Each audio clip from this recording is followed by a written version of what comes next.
Hello बच्चों, आज हम करेंगे क्लास 6 वर्कशीट 12। टॉपिक रहेगा सन्निकटन।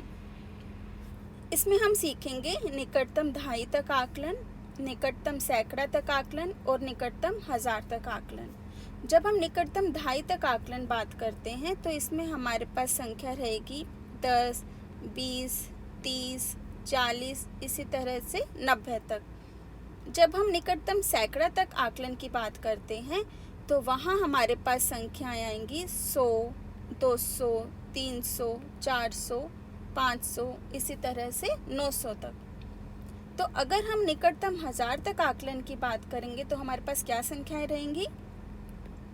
जी हाँ, 1000, 2000, 3000, 4000 और इसी तरह से 9000।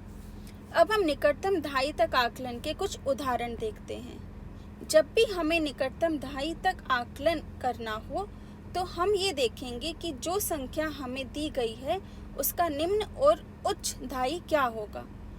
इसका निम्न दहाई होगा 10 और उच्च दहाई होगा 20। अब इसमें से निकटतम दहाई हम किसे लेंगे, इसका फैसला करता है इसकी इकाई पर दी गया अंक।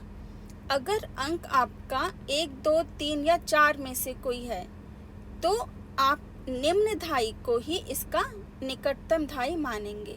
लेकिन अगर आपकी इकाई पर जो संख्याएं हैं 5, 6, 7, 8, 9 हैं, यानी 5 या 5 से अधिक है, तो आप उसे उच्च दहाई में निकटतम दहाई लेंगे। जैसे यहाँ पर 16 है, 16 में इकाई के स्थान पर हमारे पास 6 हैं जो कि 5 से बड़ा नंबर है, तो इसका हम उच्च दहाई लेंगे जो कि होगा 20। जब हम निकटतम सैकड़ा तक आकलन की बात करते हैं तो यहाँ हमारा निम्न सैकड़ा हो जाएगा 50 से छोटे नंबर, यानी 1 से लेकर 49, और जो हमारा इसका उच्च सैकड़ा होगा वो होगा 50 या 50 से बड़ा, यानी 50 से 99 तक। अब हम देखेंगे कि 648 की जो संख्या है उसका निकटतम सैकड़ा क्या हो सकता है। इसका निम्न सैकड़ा होगा 600 और उच्च सैकड़ा होगा 700। अब इन दोनों में से इसका निकटतम सैकड़ा हम किसे मानेंगे?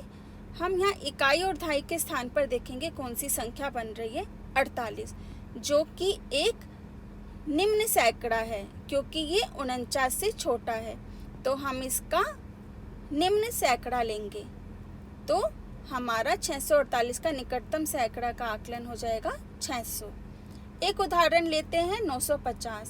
950 में इकाई दहाई के स्थान पर जो संख्या है वो है 50, तो 50 या 50 से अधिक अगर आपकी यहाँ संख्या है तो वहाँ आप उच्च सैकड़ा लेंगे। जैसे यहाँ पर निम्न सैकड़ा था 900 और उच्च हो गया था आपका फिर 1000, तो हमारा यहाँ पर उच्च सैकड़ा लेंगे तो क्या आ जाएगा, हमारा निकटतम सैकड़े का आकलन 1000। अब हम निकटतम 1000 तक आकलन की बात करते हैं। यहाँ पर हम देखेंगे कि हमारा निम्न सैकड़ा हो, निम्न 1000 होगा 1 से लेकर 499 तक, और उच्च सैकड़ा होगा 500 से ऊपर। तो अगर हमारी इकाई, दहाई और सैकड़ा के स्थान पर 499 से कम संख्या है तो हम उसका निम्न 1000 तक आकलन करेंगे। जैसे 5221 का निम्न है 5000 और उच्च निकटतम होगा इसका 6000, तो इन दोनों में से इसका कौन सा निकटतम 1000 होगा? 5000, क्योंकि 221 499 से कम है। लेकिन अगर हमारे पास कोई संख्या होती 8699, तो यहाँ हम देखेंगे इकाई दहाई सैकड़ा के स्थान पर हमारी जो संख्या बन रही है वो है 699, जो है 500 से बड़ी, तो इसलिए 8699 का न्यून 1000 निकटतम बना था हमारा 8000 और उच्च निकटतम 1000 बना था हमारा 9000। तो हम इसमें से किसको सेलेक्ट करेंगे? 9000 को।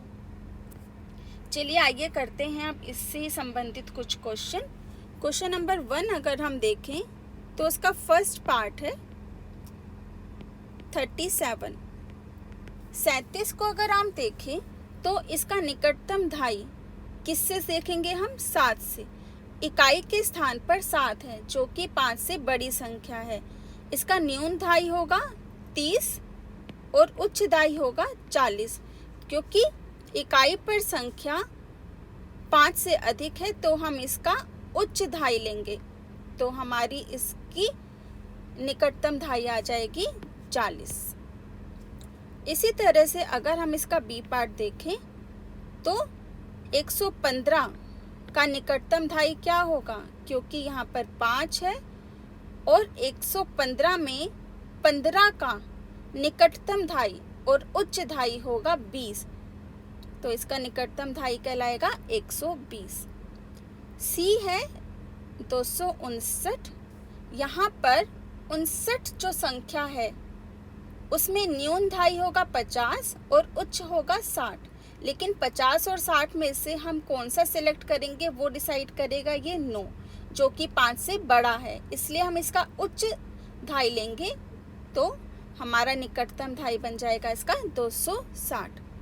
क्वेश्चन नंबर 2 आप देखिए, यहाँ पर आपको निकटतम सैकड़ा तक आकलन करना है 177 को। जब आप 177 को देखते हैं तो जो 17 है वो 50 से छोटा है और 117 कौन से दो सैकड़ा में आएगा? निम्न सैकड़ा होगा इसका 100, उच्च सैकड़ा होगा इसका 200, तो हम इसमें से कौन सा सेलेक्ट करेंगे? 100। इसी तरह से अगर आप देखें तो बी पार्ट में है 447। 447 का न्यूनतम सैकड़ा क्या होगा? 500 और उच्च सैकड़ा होगा इसका 600। अब इन दोनों में से आप किसको सेलेक्ट करेंगे इसका निकटतम सैकड़ा? वो डिसाइड करेगा इसका नंबर 47 जो कि 50 से छोटा है। क्योंकि 50 से छोटा है तो हम इसका कौन सा लेंगे? निम्न सैकड़ा जो कि है 500। अब हम देखेंगे पार्ट सी।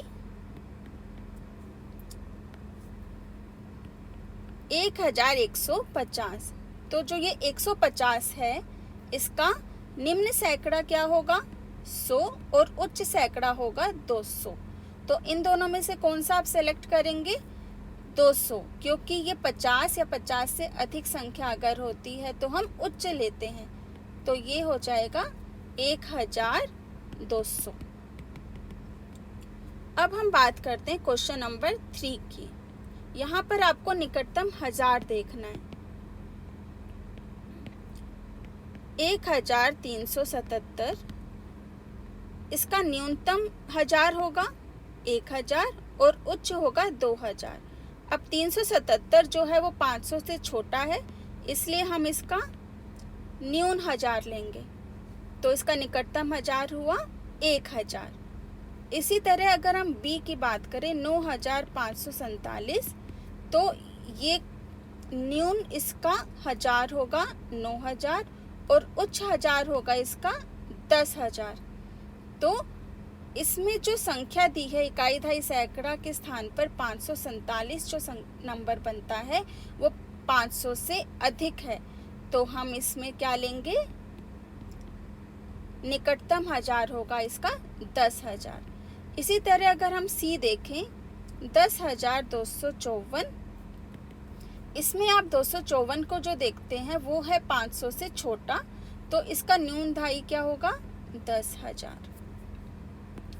इसी तरह से आप क्वेश्चन नंबर 4 को पढ़ सकते हैं, जिसमें दिया गया है कि आपके परिवार में विवाह समारोह में आने वाले मेहमानों की संख्याओं का अनुमान लगाइए। अब इसमें आप ढाई में भी लगा सकते हैं, सैकड़ा में भी लगा सकते हैं और निकटतम 1000 में भी आकलन लगा के बता सकते हैं। जैसे विवाह समारोह में आपके घर में आप अंदाजा लगा सकते हैं कि 50 मेहमान आएंगे या 500 मेहमान आएंगे, या आप अपने आप से कर सकते हैं। ओके बच्चों, थैंक यू।